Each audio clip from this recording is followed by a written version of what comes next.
আমি সহেলি আবার চলে এসেছি একটা নতুন ভিডিও। তো দিনটা ছিল 14 সেপ্টেম্বর, ভাইয়ের জন্মদিন। সকালটা শুরু হয়েছে লুচি ঘুগনি এইসব দিয়ে। তারপর আমি একটু পায়েস বানাচ্ছিলাম। মানে বাকি রান্নাগুলো সব মাই করেছে, কিন্তু পায়েসটা বানানো আমার ইচ্ছা ছিল, তাই জন্য ওটা আমি করেছি। খেতে কিন্তু ভালো হয়েছিল। আর তারপর আমার মুখের অবস্থাটা দেখেছো? ওই কিছুদিন আগে দীঘা গেছিলাম না, তারই এফেক্ট একদম ঝরে ঝরে পড়ছে। দেন তারপর আমার বাড়ির মেন সদস্যদের সাথে তোমার দেখা করিয়ে দিলাম। তো দেখো কেমন লাগছে, সুন্দর তাই না? আসলে ওদেরকে দেখতে এমনিই সুন্দর, আমারই নজর লেগে যায় মাঝে।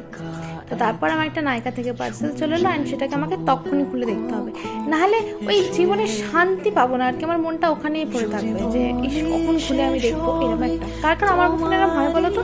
আমার তো অন্তত এরকমই হয়। তো এটা একটা ক্রিম আমি অর্ডার দিয়েছিলাম, সেটা আমি খুলে দেখলাম। আর আমার কিন্তু দেখে শান্তি হয়নি, আমাকে ওই ক্রিমটার গন্ধটা একটুখানি নিতে হবে, দেখবো গন্ধটা ভালো না গন্ধটা খারাপ। তো মোটামুটি চলে যাবে, এরকমই একটা গন্ধ আর কি। তো তারপর হচ্ছে কেক কাটা।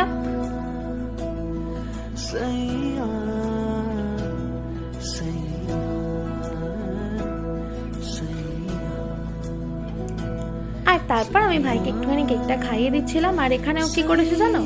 আমার আঙুলটা কামড়ে দিয়েছে। আরে সুযোগ পেয়েছে, সুযোগ কি আর কেউ ছাড়ে? সবাই তো সুযোগের সদ্ব্যবহার করার। আমার ভাই এরম সুযোগ পেলে কোনো দিন ছাড়ে না। দেন তারপর ওকে গিফট দিচ্ছে। ঘড়িটা ভালোই দিয়েছে, কারণ দুজনেই পছন্দ করেছি, কিন্তু আমি আছি তো মাঝখানে, তো আমার পছন্দ সবসময় ভালো, তাই না? তো সেজন্যই আর কি ঘড়িটা আমার দেখতে ভালো হয়েছে। তোমরাই বলো, ভালো দেখতে হয়েছে না? দেন তারপর আমি আমারটা দিয়ে দিলাম, কিন্তু সেটা খুলে দেখানো হয়নি। তারপর খাওয়া দাওয়ার পর্ব, মা অনেক কিছু রান্না করেছে। আর এখানে একটুখানি ওকে জ্বালিয়ে নিলাম। আসলে ওর আমাকে না জ্বালালে, আমার ওকে না জ্বালালে না ঠিক জীবনে শান্তিটা খুঁজে পাই না আমরা। ব্যাস, তো আজকের ভিডিওটা এই পর্যন্তই। দেখা হচ্ছে নেক্সট কোনো ব্লগে। ততক্ষণের জন্য টাটা, বাই বাই।